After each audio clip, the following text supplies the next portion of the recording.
नमस्ते। गणित की परीक्षा में 6 नंबर, वो भी सिर्फ एक चैप्टर से। सुनने में अच्छा लगता है ना?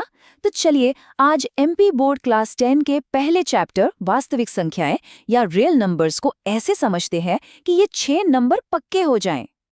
ये सिर्फ 6 नहीं है, ये एक टारगेट है। सोचिए, 6 नंबर का मतलब हो सकता है पास और फेल के बीच का फर्क, या फिर ग्रेड ए से A+ पर जंप। तो चलिए मिलकर इस टारगेट को हिट करते हैं। तो सवाल ये है कि ये 6 नंबर गारंटी के साथ आएंगे कैसे? फिक्र की कोई बात नहीं है, इसका पूरा प्लान तैयार है। हम इस चैप्टर के हर जरूरी हिस्से को एक एक करके बिल्कुल आसान भाषा में समझेंगे, कुछ भी नहीं छूटेगा। तो ये रहा हमारा गेम प्लान। सबसे पहले हम अपने 6 नंबर के गोल को समझेंगे, फिर देखेंगे अपना पहला हथियार, the fundamental theorem of arithmetic. उसके बाद एक जबरदस्त HCF LCM फॉर्मूला जो एक शॉर्टकट की तरह काम करता है। फिर आएगी सबसे बड़ी चुनौती, इरैशनल नंबर्स को प्रूव करना। और आखिर में कुछ फाइनल टिप्स ताकि तैयारी एकदम पक्की हो जाए। तो चलिए शुरू करते हैं। देखिए, किसी भी चीज को जीतने के लिए पहले उसे समझना जरूरी है। मतलब एग्जाम का पैटर्न समझना होगा, इस चैप्टर से सवाल आते कैसे हैं, कौन से कॉन्सेप्ट्स पर ज्यादा जोर दिया जाता है। और इन 6 नंबरों की जो नींव है ना, वो है अंकगणित की आधारभूत प्रमेय। तो सबसे पहले उसी को समझते हैं। तो आ गए हम अपने पहले और सबसे जरूरी टूल पर, अंकगणित की आधारभूत प्रमेय। अच्छा, इसको ना मैथ्स के लेगो ब्लॉक्स की तरह समझिए। जैसे लेगो से कुछ भी बना सकते हैं, वैसे ही ये थ्योरम बताती है कि दुनिया का कोई भी नंबर प्राइम नंबर्स यानी अभाज्य संख्याओं के छोटे छोटे टुकड़ों से मिलकर बना है, और हम उसे उन टुकड़ों में तोड़ सकते हैं। चलिए एक उदाहरण से समझते हैं।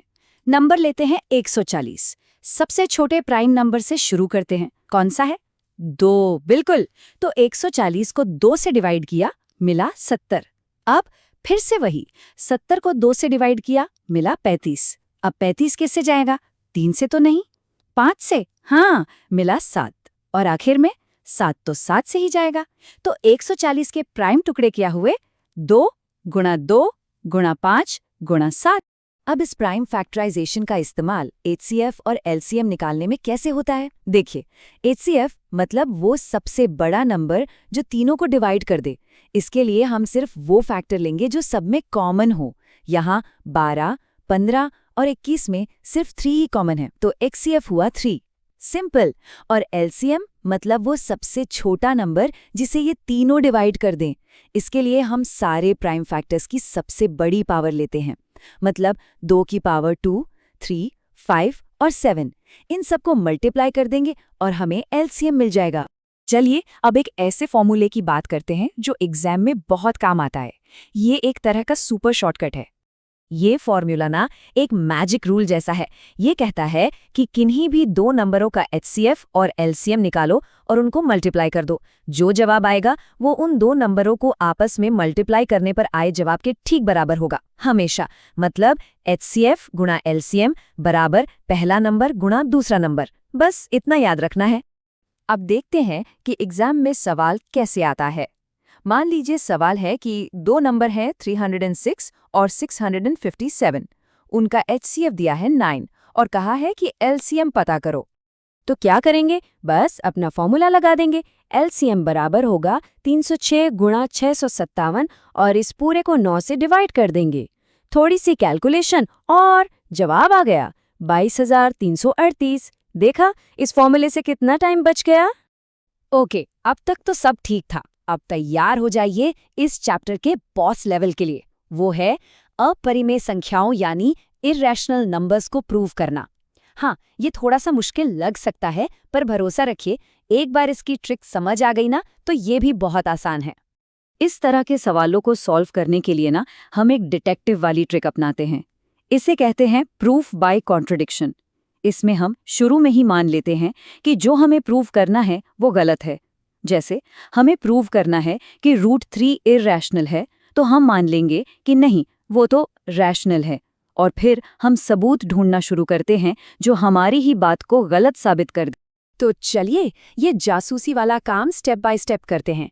स्टेप 1, हम मान लेते हैं कि √3 एक रैशनल नंबर है, मतलब इसे A/B की फॉर्म में लिख सकते हैं और यहाँ सबसे जरूरी बात कि a और b को प्राइम है, मतलब उनमें 1 के अलावा कुछ भी कॉमन नहीं है। ठीक है, ये याद रखना। स्टेप 2, अब दोनों साइड का स्क्वायर करते हैं तो हमें मिलता है 3 = a² b², जिसे हम 3b² = a² भी लिख सकते हैं। अच्छा, इसका मतलब क्या हुआ? इसका मतलब हुआ कि a² 3 से डिवाइड होता है, और अगर a² होता है तो a भी 3 से डिवाइड होगा। ये हमारा पहला सुराग है। स्टेप 3, अगर a 3 से डिवाइड होता है तो हम a को 3c लिख सकते हैं, है ना? अब इस वैल्यू को वापस अपनी इक्वेशन में डालते हैं तो 3b² = 3c²। सॉल्व करने पर मिला b² = 3c²।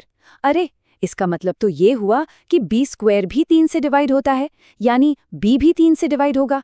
अब यहीं पर गड़बड़ हो गई। हमने शुरू में क्या माना था कि a और b में कुछ भी कॉमन नहीं है, पर हमने तो प्रूव कर दिया कि 3 a को भी डिवाइड करता है और b को भी। ये तो कॉन्ट्रडिक्शन है, मतलब हमारी बात ही आपस में कट गई।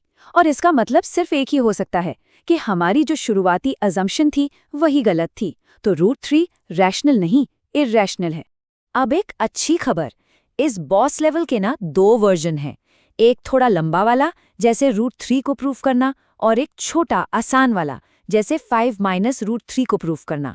आसान वाला इसलिए आसान है क्योंकि उसमें हम ये मानकर चलते हैं कि हमें पहले से पता है कि √3 इरैशनल है, मतलब पूरी कहानी दोबारा नहीं सुनानी पड़ती। देखिए ये कितना आसान है। स्टेप 1, मान लिया कि 5 - √3 रैशनल है, मतलब a/b के बराबर है। स्टेप 2, इक्वेशन को थोड़ा इधर-उधर किया तो मिला √3 = 5 - a/b।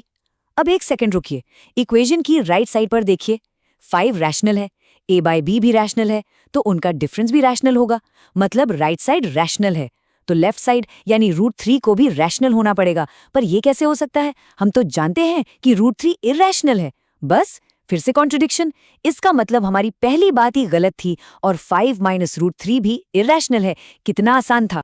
बहुत बढ़िया। तो अब हम पहुंच गए हैं अपने आखिरी सेक्शन पर। यहाँ हम जो कुछ भी सीखा है उसे एक साथ देखेंगे और कुछ फाइनल टिप्स पर नजर डालेंगे। ये एक बहुत ही कॉमन सवाल है जो एग्जाम में आता है। ध्यान से सुनिए। सोनिया को एक चक्कर पूरा करने में 18 मिनट लगते हैं और रवि को 12 मिनट। दोनों एक ही जगह से एक ही टाइम पर एक ही डायरेक्शन में भागना शुरू करते हैं। सवाल ये है कि वो दोनों दोबारा स्टार्टिंग पॉइंट पर एक साथ कब मिलेंगे? क्या लगता है, HCF निकालेंगे या LCM? सोचिए जरा। अगर LCM सोचा है तो बिल्कुल सही सोचा है। क्यों? क्योंकि हमें एक ऐसा टाइम चाहिए जो 12 के टेबल में भी आता हो और 18 के टेबल में भी। मतलब हमें वो सबसे छोटा कॉमन मल्टीपल चाहिए, तभी तो दोनों के चक्कर एक साथ पूरे होंगे और वो स्टार्टिंग पॉइंट पर मिलेंगे।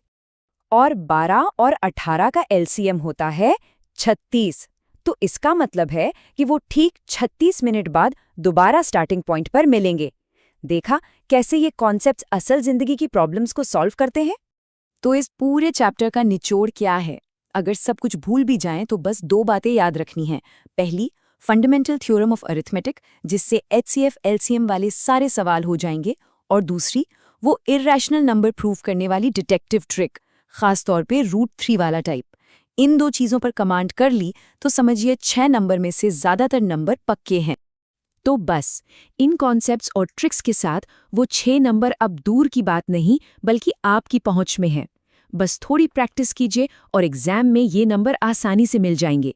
अच्छा, अब ये बताइए कि अगला कौन सा चैप्टर समझना चाहेंगे? नीचे कमेंट्स में जरूर